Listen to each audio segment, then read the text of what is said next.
Ռազմաքաղաքական վերլուծաբան Մհեր Հակոբյանի կարծիքով Ռուսաստանը փորձել է հայկական բանակի արդիականացումը հասցնել ռուսական բանակի մակարդակին, հաշվի առնելով հետպատերազմյան իրավիճակն ու աշխարհաքաղաքական զարգացումները տարածաշրջանում։ Մեկնաբանելով այն հարցը, թե կոնկրետ ինչ մասնակցություն է ունենալու Ռուսաստանը Հայաստանի զինված ուժերի արդիականացմանը եւ ինչ բնույթի բարեփոխումների մասին է խոսքը, Մհեր Հակոբյանը պարզաբանեց, որ ըստ ամենայնի Ռուսաստանը կօգնի Հայաստանին վերականգնել նախորդ տարվա պատերազմում կրած ռազմատեխնիկական կորուստները։ 2021 թվականի երկրորդ կեսի զարգացումներից հասկանում ենք, որ համաշխարհային սահմանների ոչ ֆորմալ բաժանմամբ Արևմուտքը այնուհանդերձ Հայաստանը թողեց Ռուսաստանին։ Այս պայմաններում Ռուսաստանը մեր երկիրն ընկալում է որպես իր ազդեցության լուրջ գոտի, անկախ նրանից, թե ով է Հայաստանի իշխող ուժը, եւ սրանից ելնելով արդեն խնդիր է դրվում արդիականացնելու հայկական բանակը, նշեց Հակոբյանը։ Վերլուծաբանի խոսքով հայկական բանակը մինչ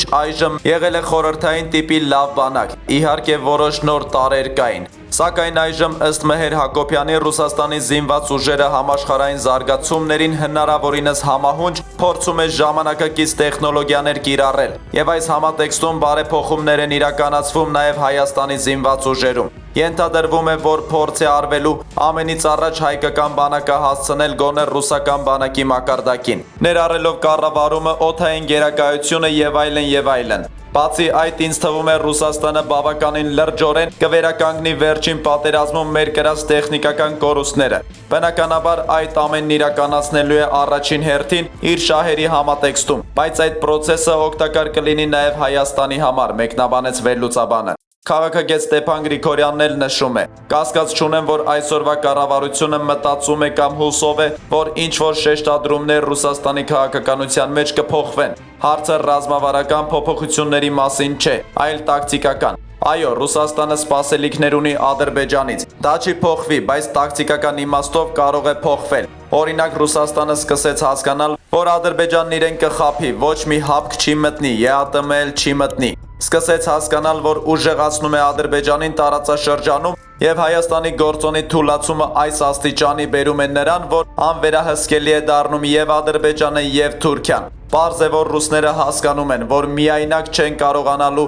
այդ ամբիցիաների դեմ պայքարել։ Հետևաբար Կրեմլը տակտիկական հարցում մի քիչ կփոխի իր քաղաքականությունը։ Առանձին հարցեր ի օգուտ մեզ կլուծի։ Պատերազմից հետո բոլոր հարցերը լուծվում էին հօգուտ Ադրբեջանի։ Հիմա կարծում եմ այդպես չի լինի։ Դա է պատճառը, որ կառավարությունը եւ պաշտպանության նախարարը ավելի հուսադրող հայտարարություններ արեցին։ Եթե Շոյգուն ասել է, որ Ռուսաստանը կաջակցի Հայաստանին բանակի արդիականացման եւ վերակազմավորման հարցում, ուրեմն դա ակնհայտորեն կապված է Ադրբեջանի հետ։ Ադրբեջանն ու Թուրքիան ճնշում են Ռուսաստանին, որ Մոսկվան չաջակցի, որ մեր բանակը խելքի գա։ Իրենք հասկանում են, որ եթե Հայաստանն ակտիվ աշխատի այլ համակարգերի հետ, մոտ ժամանակներս ոչ ոք չի կարողանալու մեզ աջակցել ռազմական ու ռազմատեխնիկական ոլորտում։ Մենք 30 տարի աշխատում ենք եւ մեր բանակը կապում ենք Ռուսաստանի հետ։ Եվ եթե նույնիսկ հենց վաղը այլ երկրների հետ ռազմատեխնիկական հարաբերություններ սկսենք հաստատել, դա 5-ից 10 տարի ժամանակ կպահանջի։ Հետևաբար Թուրքիան ու Ադրբեջանը լրջագույն ճնշում են գործադրում Ռուսաստանի վրա, որ խելքի չգա մեր բանակը։ Իրենք հասկանում են, որ միայն Ռուսաստանի աջակցությամբ մենք կարող ենք արագ ոտքի հանել բանակը։ Կան տվյալներ, որ ռազմատեխնիկական համագործակցությունը Ռուսաստանի հետ շարունակվում է։ Զենքի մատակարարումը կա եւ պարզ է, որ դա Ադրբեջանին ու Թուրքիային կատաղեցնում է։ Դրա հետ է կապված, որ վերջին օրերին տեսնում ենք լարվածություն Ռուսաստանի եւ Ադրբեջանի միջև։ Ռուս-ադրբեջանական հարաբերություններում ցանկացած հակասություն պետք է օգտագործել։ Քաղաքագետ Ռուբեն Մեհրաբյանն անդրադարձել է Ստանիսլավ Զասի երևանյան հայտարարություններին, նշելով, որ դրանք որոշակիորեն տարբերվում էին մայիսից մինչև օրս հապկից հնչած հայտարարություններից։ Իհարկե, կա շեշտադրումների կոշտացում, պայմանավորված մեկ բառով Ադրբեջանի կողմից անկառավարելի պահվածքով։ Եթե չասեմ բեսպրիդելով, որն իհարկե հարվածի տակ է դնում Ռուսաստանի հեղինակությունը, հարվածի տակ է դնում նոյեմբերի 9-ի եւ հունվարի 11-ի հայտարարությունների իրականացման գործընթացը։ Ռուսաստանն այս սրացումից ինչ պետք էր ստանալ, ստացավ։ Նա հնարավորություն ստացավ հայ-ադրբեջանական սահմանին զորքեր տեղակայելու այնքան, ինչքան հարկ կհամարի։ Եվ հիմա այս սրացումն այլևս Ռուսաստանին միայն խանգարում է։ Եվ այդ կոշտացումը ոչ թե պարոն Զասի անձնական կարծիքն է, ոչ էլ Զասի հայրենիքի առաջնորդ Լուկաշենկոյի կարծիքն է։ Սա հստակ Ռուսաստանի մեսիջն է, որը Հայաստանին ուղարկվում է Զասի միջոցով։ Ռուսաստանը ստացավ ինչ ուզում էր։ Հիմա այլևս այդ սրացումը Ռուսաստանին միայն խանգարում է։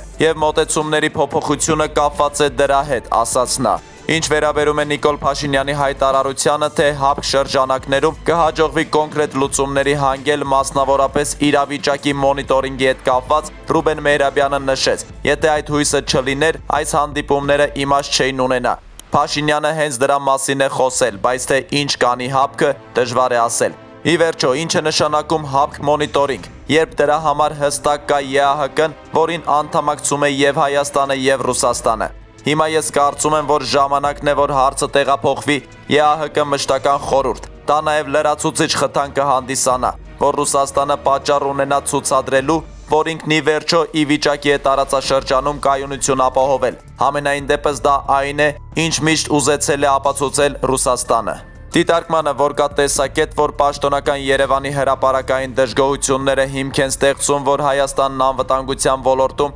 համագործակցության նպատակով դիմի դաշինքի մաս չհանդիսացող պետություններին, նա ընդգծեց. Դեռ մայիսի 12-ից հետո ես առիթ ունեցել եմ այդ մասին խոսելու, երբ ՀԱՊԿ-ից մենք լսեցինք Լեոպոլդ Կատվի մլավոցը, որը հարիր չէր ռազմական դաշինքին։ Փաստորեն դա նշանակում էր, որ Հայաստանը մնում է մեն-մենակ։ Ես ասել եմ, որ Հայաստանը պետք է իրեն ազատ զգա բոլոր այն այսպես կոչված պարտավորություններից, որոնք սահմանափակում են Հայաստանի փոխշահավետ շփումներն արտաքին աշխարհի հետ։ Ի վերջո ՀԱՊԿ անդամ Ղազախստանը հրապարակայնորեն համագործակցում է ՆԱՏՕ-ի անդամ Թուրքիայի հետ ռազմական ոլորտում։ Ստորագրում է պայմանագրեր, համագործակցության ծրագրեր եւ այլն։ Էքսկլյուզիվ ազդեցություն ունեցող երկիր։ Ի վերջո, եթե այդ ազդեցությունը կա եւ դա իրոք պատշաճ ծավալի է, բարի եղեք դա օգտագործել։ Կամ էլ մենք հասկանանք ինչ ենք անում։ Սա է հրամայականը եւ անհանդուրժելի է, որ արդեն 4 ամիս է, որ Ադրբեջանից մի խումբ բաշի բոզուկներ եկել եւ վեր են ընկել մեր տարածքում։